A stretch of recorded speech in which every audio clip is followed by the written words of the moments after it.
Captain John Warden had been ordered to take his new ironclad, the Montauk, up the big Okeechee River off of Ossipee Sound in Georgia. And up that river at Genesis Point just so happened to be a fort known as Fort McAllister. And it was a mud marsh made fort, grass and mud marsh actually that formed it.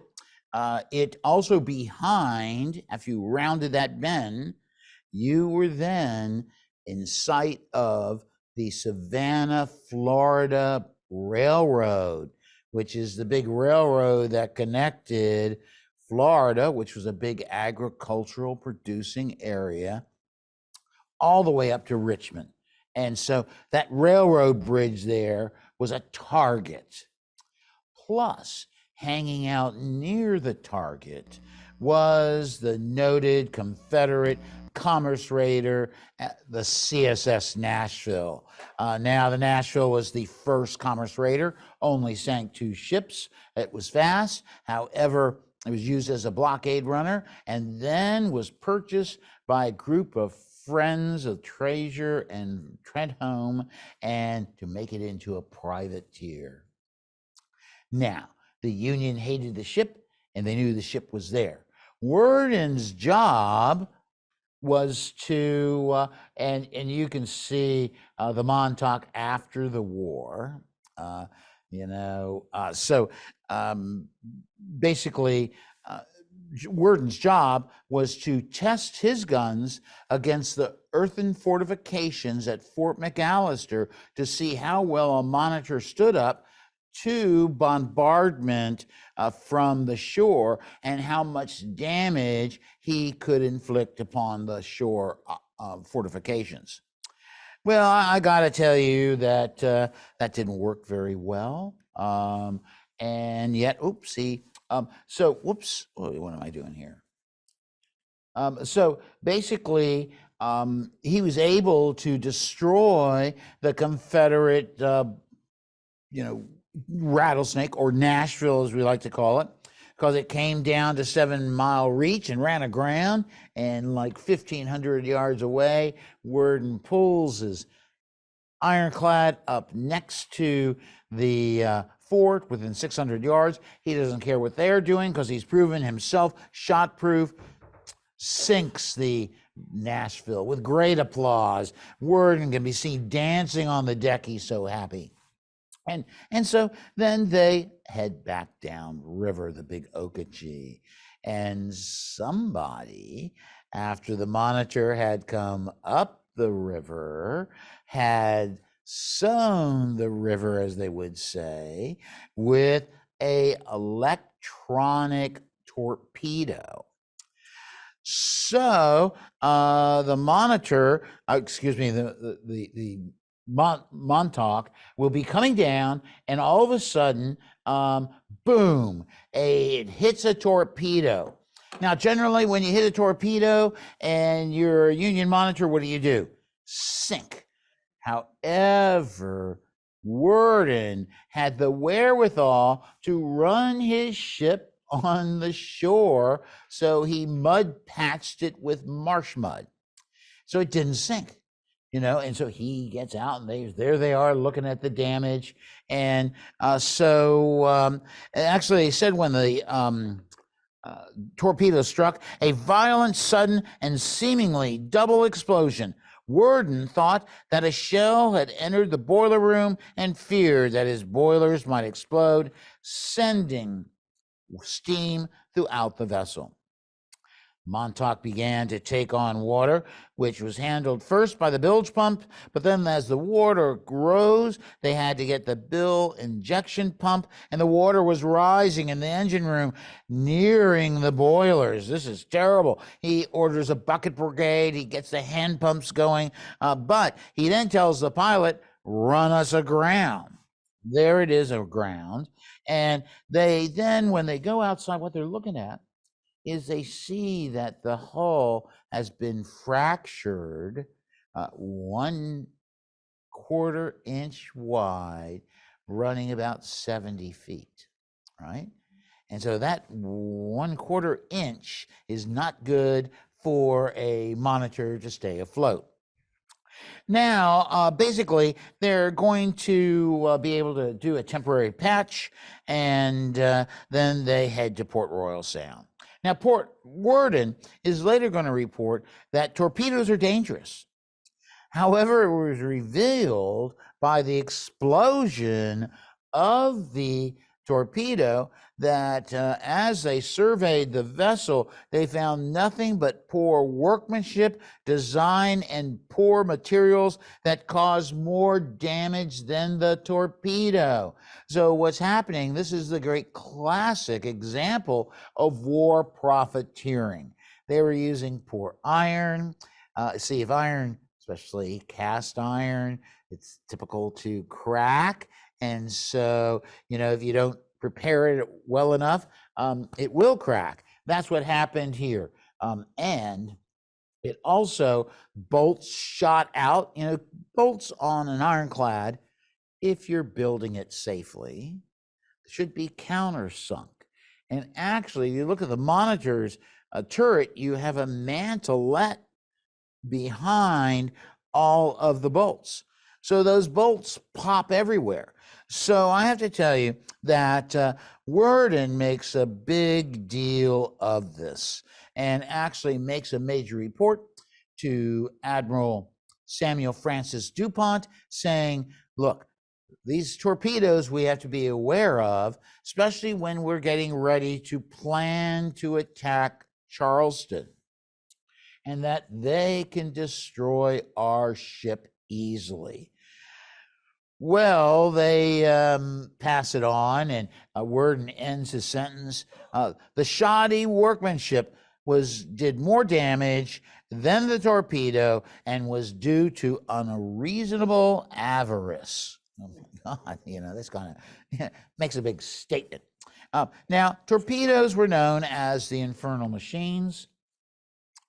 In October 1862, the Confederate Congress created a new military branch, the Torpedo Service. And it was responsible for sowing mines in southern waterways to defend against Union warships. Let me just tell you, why are they doing this? They don't have enough ships. They've learned already by 1862 that Union steamboats can go right past what? Our forts. So we have to have a way to stop them. And so they decide to make torpedoes, which are mines today. And they came in various sizes and construction techniques. So this is just a beer barrel that has been tarred, and you can see the little glass vials on it that, if your ship hits it, it's going to send a shock into the fulminate of mercury, and then it's going to go boom. However, if these things sit in the water long enough, what's going to happen? They leak. And as they leak, that means they become worthless. So these are really constructed by the people at hand.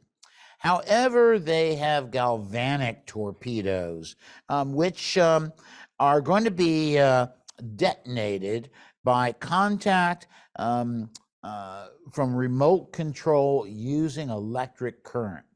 This is a big thing that Matthew Fontaine Maury works on during his service with the Confederacy. In fact, that's the primary thing he will do. And so that means that with that volcanic electronic mine, you can sit there in the bushes and wait for the ship to come and push the button, and boom, it's supposed to blow up. One U.S. Navy officer wrote, "The knowledge that a simple touch will lay your ship helpless, sinking, without even the satisfaction of firing one shot in return, calls for more courage than can be expressed, and with a short cruise among the torpedoes will sober the most intrepid and brave sailor." By the end of the war, I have to tell you, These little devices will sink 47 ships, and they damage much more. One of the big problems is the Confederates are making these, and they're not consistent with how much powder they put in it. You put in 30, pounds of powder, and that's not enough of an explosion to sink a ship or even partially damage a ship. So you have to go to these larger type of torpedoes, and we're going to talk about one in just a moment. Now, I got to tell you, DuPont was planning to attack Charleston Harbor. Charleston Harbor is a cul-de-sac of Confederate forts, but going through the main channel, there are a series of obstructions, and those obstructions supposedly had torpedoes laid among them. And so in preparation, now I got to tell you, Gideon Welles, Secretary of Navy, Assistant Secretary of Navy Gustafa Vasa Fox, they're all into monitors. They think monitors are the greatest thing in the world. However, they're not so great against torpedoes. Why is that? Pretty simple.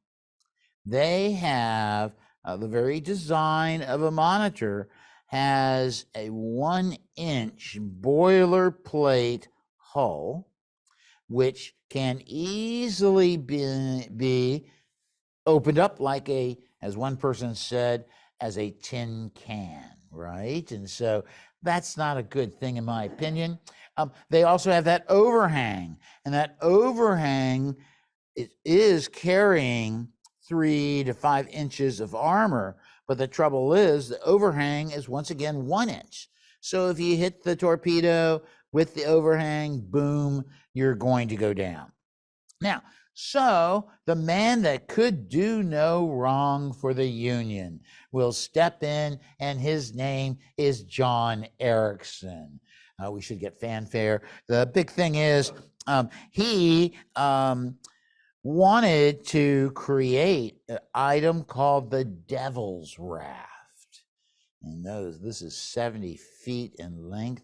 It's a triangle that would be attached to the bow of a monitor, and it had grappling hooks on it, and then it had its own spar torpedo. So the whole idea is, there are Confederate obstructions. They have torpedoes. Well, number one, we're going to blow a hole going there, and then our grapples are going to get all the torpedoes, and we're going to blow them up and not hurt our ship.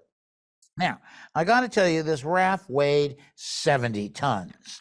And all these ironclad commanders, as they're getting ready to invade Charleston, which is the great bad DuPont's ironclad attack on April 7, 1863, they are, oh my gosh, they look at this raft, and many of the commanders says, oh no, that thing's going to flip back over. And if it flipped back over, it's going to throw that torpedo back on top of us.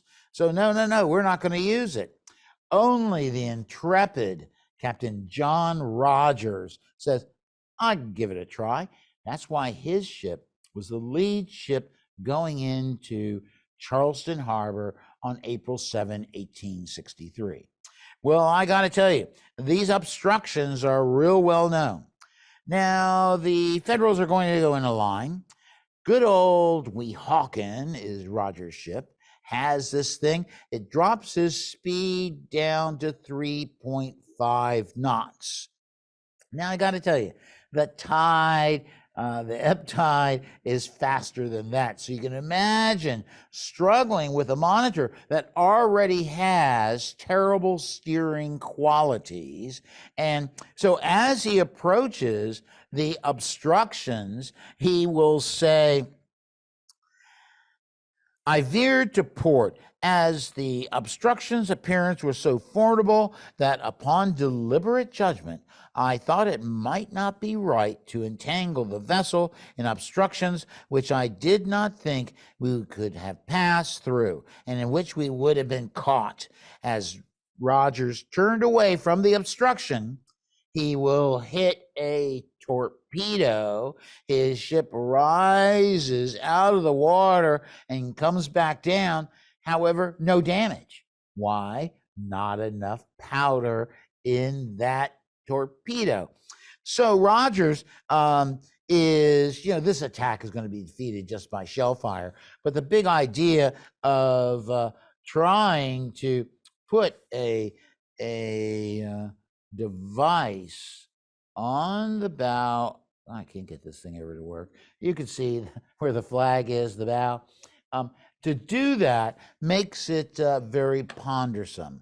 And actually, when Rogers took it into Charleston, he says, no torpedo, because he envisioned, like everybody else, that thing falling back.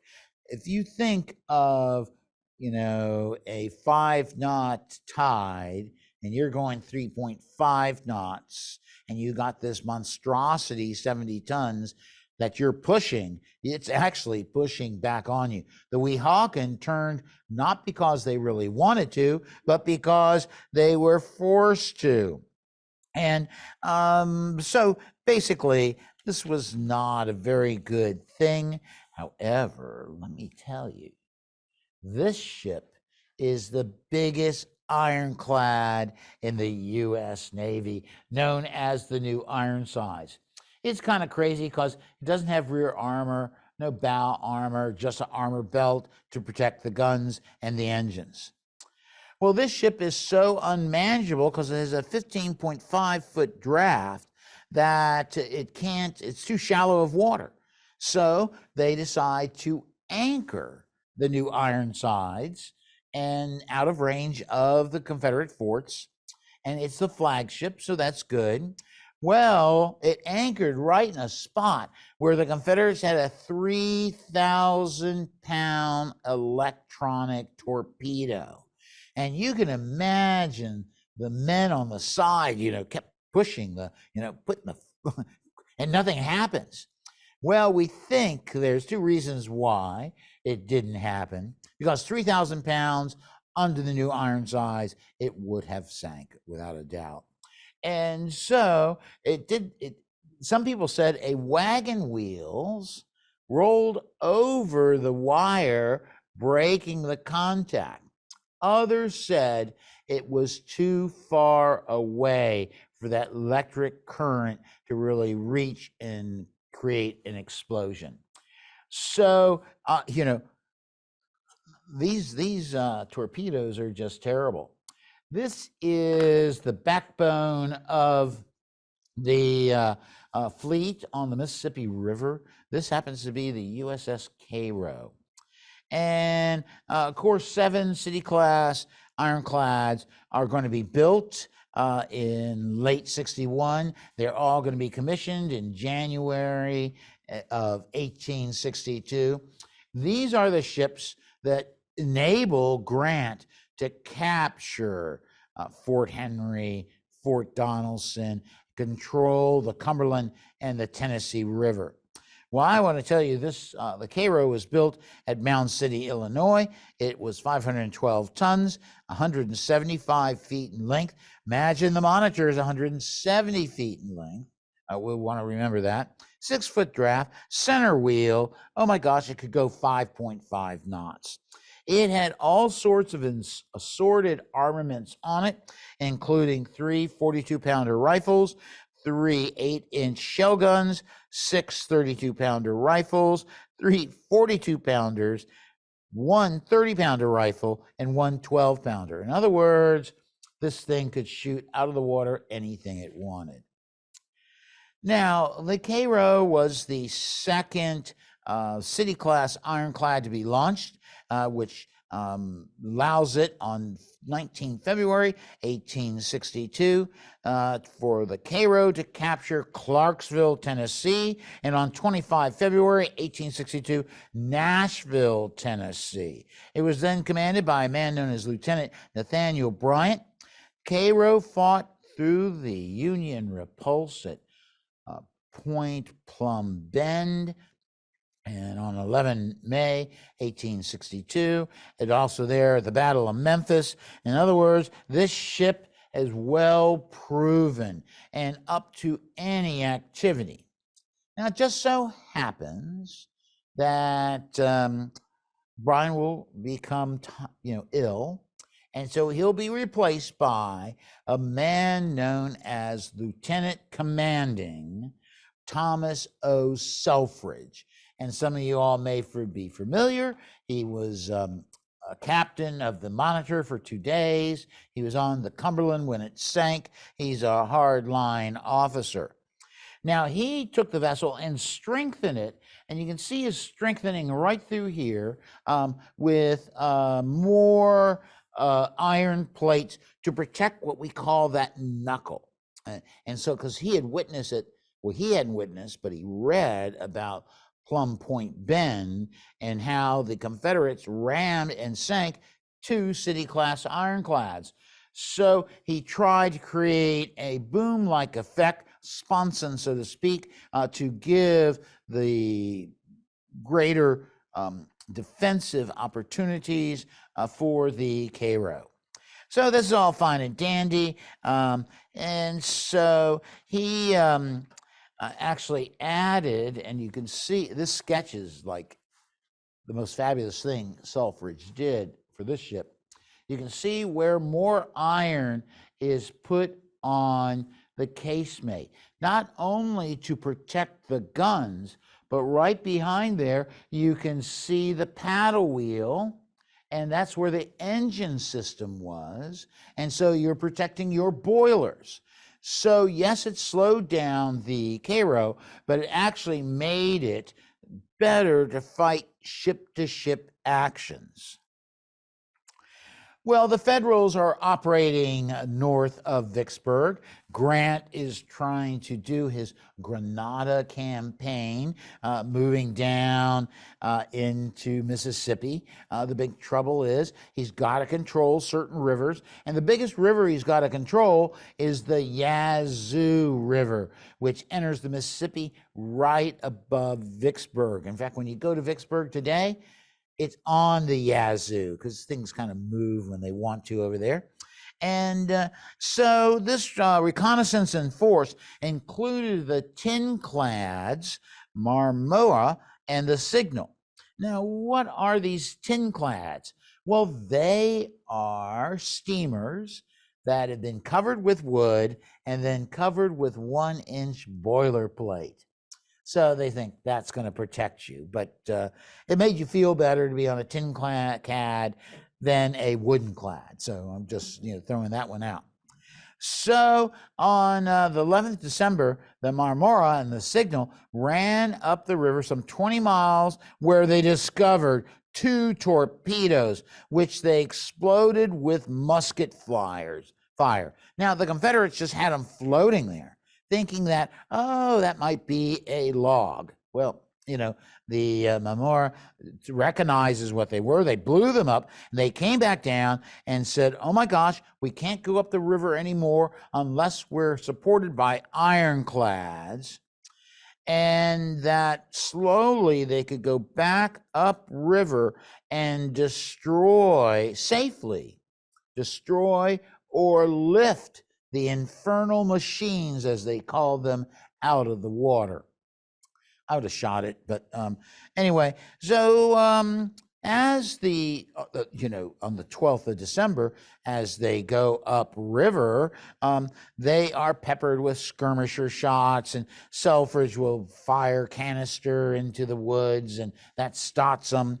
And so at 10:30 a.m., the Marmora, which is about 100 yards ahead of the Cairo, says, oh my gosh, there are torpedoes ahead.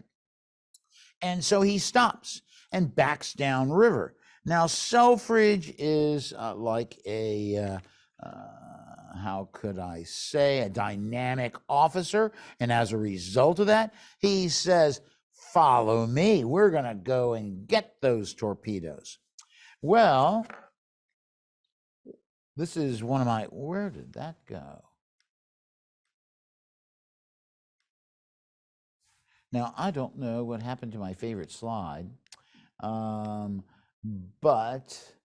let me go back to this one. There you go. This is the scene. that you can see. There's the memorial, there's the signal. Look, they have these boats out looking for the torpedoes. Well, the Cairo's running close to shore, and they hit 2 torpedoes. Basically, they're 2 tremendous explosions, as you can see, in quick succession, one close to the Cairo's port quarter, the other one under her port bow. The ship sank in 8 to 15 minutes. However, the entire crew was rescued. But you can see how this would stop everything in the scene around you. Anyway, the Cairo is the first ship sank by a torpedo, first warship, ironclad, to be sunk by a torpedo. I know I talked about the other ones beforehand, but this is really the event. Now, the Osage was a weird-looking ship, and basically, it has a turtle-back design. It has of course, a turret that's armed with 2 11-inch Dahlgren guns. It was made in Cartelet, and it has 1 engine. It could make 10 knots. It only has 2 guns. Now, it's commanded by Lieutenant Commanding Thomas O. Selfridge.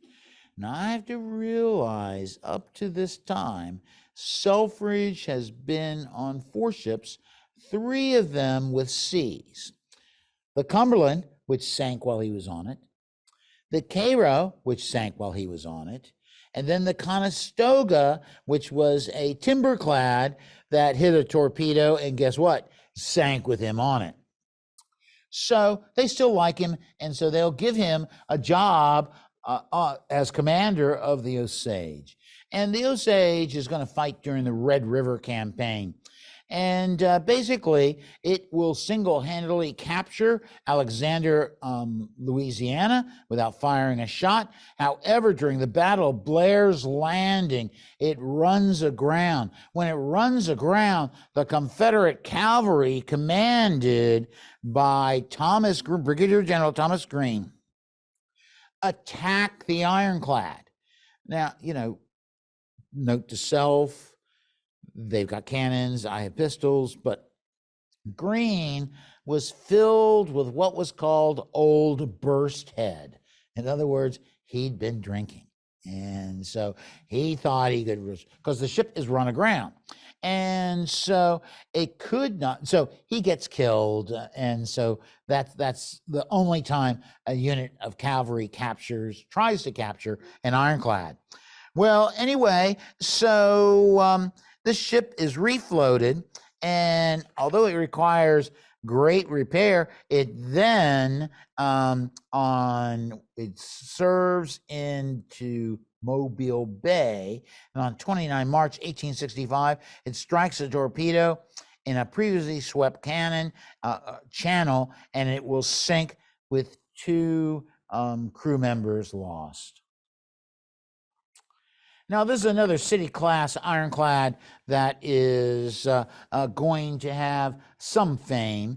This is the St. Louis. It's going to actually be renamed to the Baron de Kalb, in honor of the great Revolutionary War hero. It's actually going to also go up and the Yazoo River, because they're all afraid the Confederates are building ships and batteries up the Yazoo River. Yazoo River is a way to get behind Vicksburg. This ship had fought at Fort Henry at Donelson, is badly damaged. It also fights at Battle of Memphis, Hayes Bluff. However, on 13 July 1863, 1 mile below Yazoo City, it will strike a mine and sink in 4 minutes. Wow is right. But no people are killed. And that's because when these torpedoes explode, they're actually exploding unless they're hitting the bow or the quarter of the ship, you don't see the explosion. It's all internalized, and it happens through the bilge, and all of a sudden you start to take on water, and you go, oh my gosh, what's causing this? And it's because, and we'll learn this in the next ship we're going to talk about. Yay. The Eastport. Now, following the capture of Fort Henry on the Tennessee River on 6 February 1862, that opened the river all the way down to Muscle Shoals, Alabama, which is the head of navigation for the Tennessee River. So Commander Seth Ledyard Phelps took 3 timberclads, Tyler, Conestoga, and Lexington, down to the head of navigation. He captures several Confederate wooden ships, but the greatest prize was this ship known as the CSS Eastport. Now, the Eastport, I have to tell you, the Confederates, under the leadership of Secretary of Navy Stephen Russell Mallory, are going to start building ironclads everywhere they can. Leonidas Polk, commander of the Confederate troops in Western Kentucky, actually buys a steamer, the C.E. Hillman, for $18,000, brings it down to Cherogorga, Tennessee, builds a shipyard, and starts to build this ironclad. The Confederates can't wait because this thing's got a ram. It's going to be well armed. And the trouble is, the Confederates, as they're building it, guess who show up? Phelps and his timberclads. They capture, of course, everything there. Basically, the paddler was then, it was actually scuttled by the Confederates because they had already launched it. It actually had its casemate already on board, its boilers, everything was good to go except for the iron plating. And you know how difficult it is for the Confederacy to get iron plating. Well, they have all the iron plate for the Eastport, 250,000 sheets or sleets of lumber, so they could have finished the ship in a matter of 1 month. However, the Federals got there first. They say, oh, great.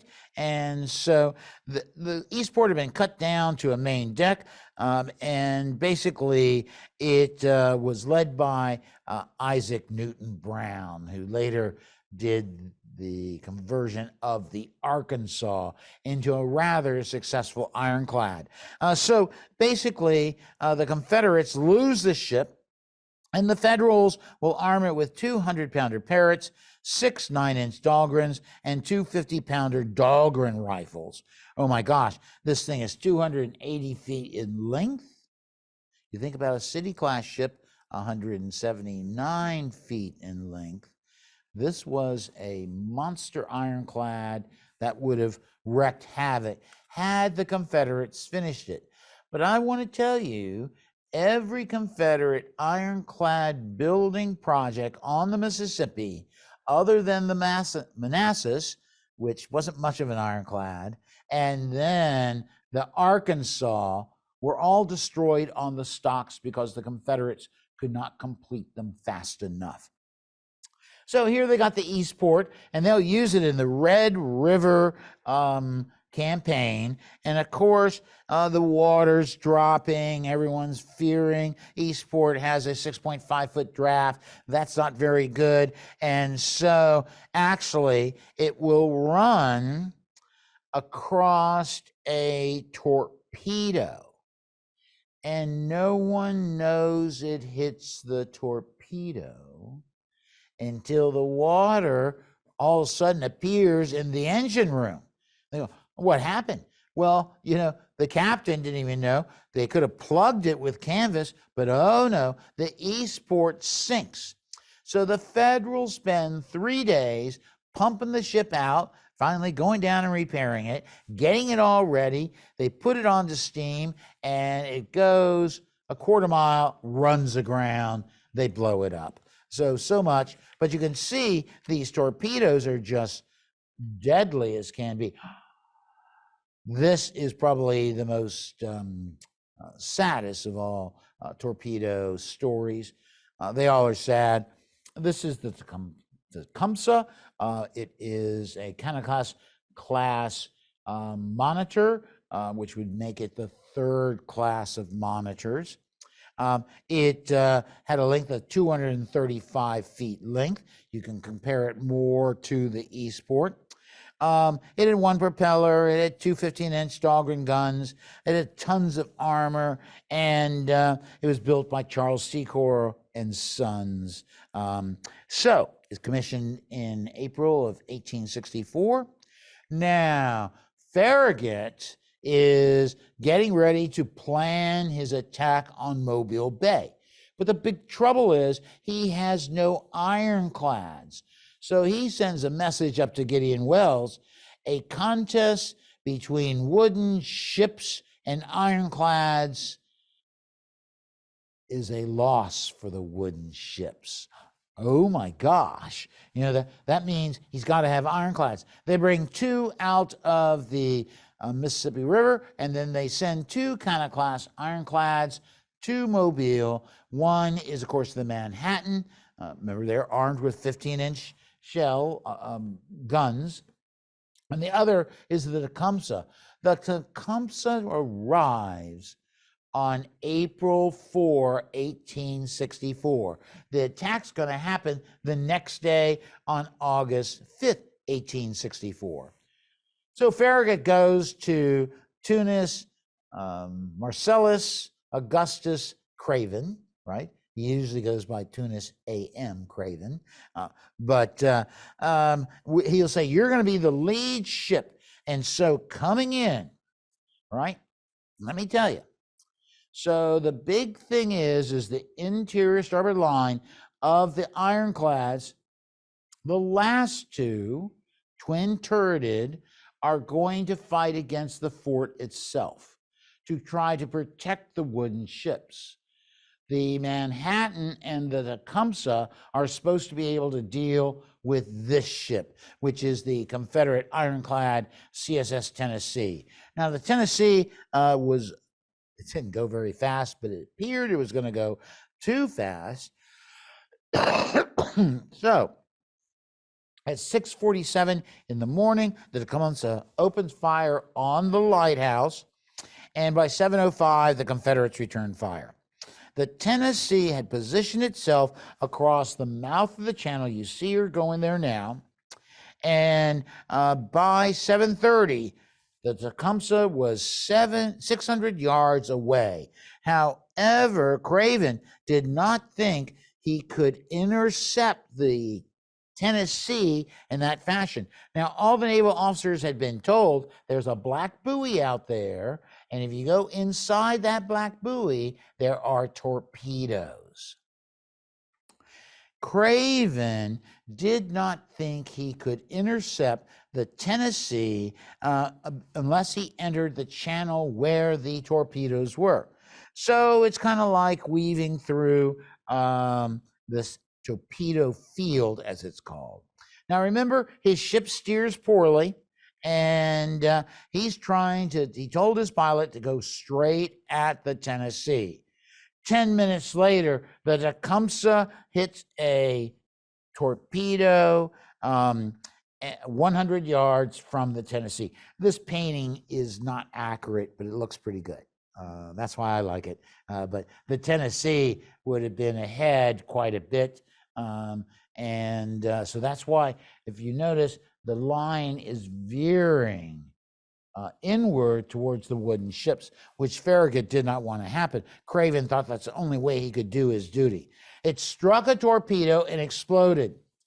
The entire battle, it's like they all stop.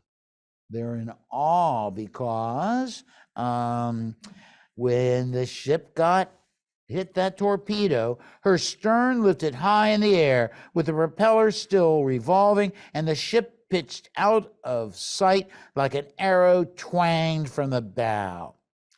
Now, some of the crew members scrambled out of the hatch and got out of the sinking ship. Captain Craven meets his pilot, and they're at the foot of the ladder to get out through the turret. And Craven says, "Well, after you, pilot." And the pilot gets out, but as he escapes, the ship sinks, and everyone says, "What happened to Craven?" He says, "There was nobody after me." Now, of the 115 men on board the ship, 94 went down with the ship, right? There was a great deal of activities to try and save the men. James Gillette of the gunboat Metacomet sent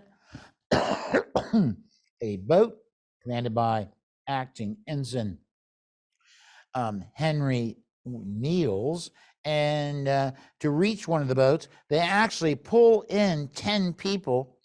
4 men swam ashore, and of course they were captured. And so the Tecumseh is the largest death total of any torpedo attack during the Civil War. So they lost 86% of their crew, and because the ship went down in 30 seconds. Okay? That's how big this hole would have been. And actually, if you go to Mobile Bay today, you can actually look out and see the buoy that marks where the Tecumseh is, right in front of Fort Morgan. A very eerie sight. Of course, there are other ships that are going to be damaged by torpedoes. One is the USS Patapsco. Now, this is 15 January. What's Charleston like then? Fort Sumter is a ruin, right? Sherman is marching towards Charleston, so you don't think you have much chance. So several of the monitors are sent out to remove obstructions and everything. And the Patapsco is going to hit a mine on 15 January 1865 and will sink in 90 seconds with a loss of half its crew. The Osage does the same thing in Mobile Bay. So the Confederate torpedoes, those are all contact torpedoes. However, the electronic ones are the ones that do tremendous damage because they can control them. Had they sunk the new Ironsides at Charleston, there'd been a new wave of warfare. But instead, the Confederates could not match the shipbuilding ability of the North. So they had one thing to do. They needed to be inventive. They're the ones that lay down the first ironclads. They're the ones that introduce torpedoes or mine warfare, not only to the Civil War, but to the world. Any questions? Thank you so much, John.